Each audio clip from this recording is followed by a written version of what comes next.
Ito ang kwento na masalimuot na nangyari kay Princess Marie Dumantay. Si Princess ay isang 15 years old na dalaga na lumaki sa San Jose del Monte, Bulacan. Ang kanyang ina ay isang OFW na nagtatrabaho sa Dubai at ang kanyang ama naman ay isang traffic enforcer sa kanilang bayan. Noong August 10, 2022 ay nagpaalam si Princess Marie at umalis sa kanilang bahay. Ayon sa kapatid nito ay makikipagkita ito sa kanyang kaibigan. Ngunit hindi nila akalain na ito na pala ang huling beses na makikita nila na buhay ang dalaga. August 12, 2022 ay may na-receive na report ng mga pulis ng Bustos, Bulacan na may isang katawan ng babae ang nakita sa masukal na parte ng bypass road, Barangay Bongga, Menor, Bustos, Bulacan.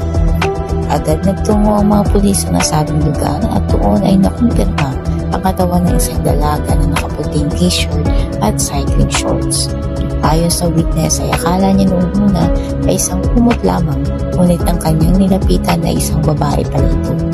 Hindi malaman ng mga pulis ang pagkakakilanlan ng biktima dahil wala itong anumang gamit sa katawan, kaya napagpasya nilang i-post ito sa social media. Si Paolo, ang kapatid ni Princess at ang kanilang ama ay lubos nang nag-aalala dahil hindi na din umuwi ang dalaga simula nung umalis ito noong August 10. Ipagtanong-tanong na nila sa mga kaibigan at kakilala ng dalaga, ngunit walang nakakaalam sa mga ito. Nai-report na din nila ito na nawawala. Nag-post si Paolo sa social media at humingi ng tulong upang matukoy ang kinalalagyan ng kanyang kapatid. Ang ina nilang nasa Dubai ay hindi natin mapakali sa sobrang pag-aalala sa dalaga dahil hindi nito ugali na hindi umuwi sa kanilang bahay. Matapos ang ilang araw ay nakareceive ng tawag ang ama ni Princess na si Rolando Dumantay at siya ay inanyayahan sa police station. Ayon sa mga pulis ay may nakitang katawan ng isang babae sa Bustos, Bulacan na maaaring mag-match sa nawawala niyang anak. At nang makita ang puting t-shirt at cycling shorts ay doon na nakumpirma na si Princess na ang katawan na nakita sa Bustos, Bulacan. Hindi makapaniwala si Rolando sa sinapit ng anak. Panay pa sa ang katawan nito at may mga paso pa na sigarilyo. Nakumpirma din ng mga pulis na ginahasa ang 15 anyos na dalaga. Agad pinaalam ni Rolando sa kanyang asawa ang nangyari. Hindi din ito makapaniwala sa sinapit ng kanilang anak. Matapos ma-identify ang katawan ni Princess ay agad nagsagawa ng investigasyon ang mga pulis. Kinausap nila ang mga kaibigan nito upang magkaroon ng idea kung saan madalas maglagi ang dalaga. Isa si Joshua sa mga kaibigan ni Princess. Kanya sinalaysay sa mga pulis na nagkita sila ni Princess noong August 10 ng hapon at nagpadid ito sa kanya angkas ng kanyang bike sa Commonwealth, Quezon City. Dito madalas tumambay ang dalaga. Matapos ihatid si Princess ay nakachat pa ito ni Joshua sa isang online game na parehas nilang nilalaro.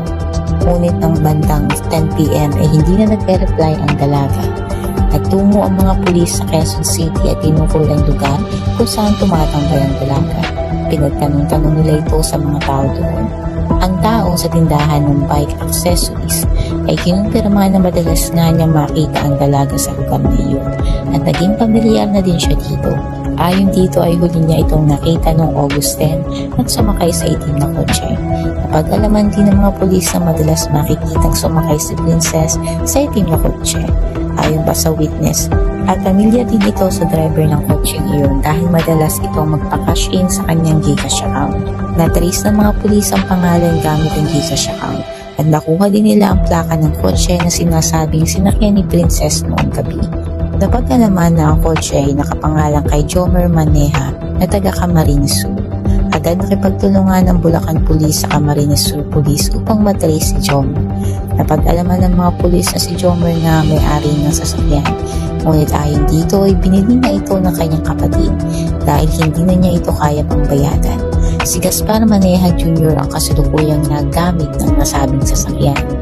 Matapos magsagawa ng background check sa suspect, ay napag-alaman nila na may warrant of arrest na pala ito sa iba't ibang kaso. Ang isa na dito ay rape.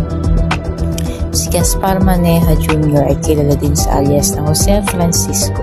Ito ang pangalan na ginagamit niya sa Manila at iyon din ang pagkakakilala ni Princess dito. Ayon pa sa kapatid ni Princess, ang sabi ng dalaga ay meron siyang kaibigan na magbibigay sa kanya ng pie. At iyon pala ay si Gaspar Maneja o alias Joseph Francisco. Nagsagawa ng manhunt operation ng mga pulis upang hanapin si Gaspar at napag-alaman nila na ito ay umuwi sa Camarines Sur at iniwan ng sasakyan sa kanilang bahay. Doon nakita ng pulis ang nasabing sasakyan, ngunit malinis na ito at wala na din ang plaka.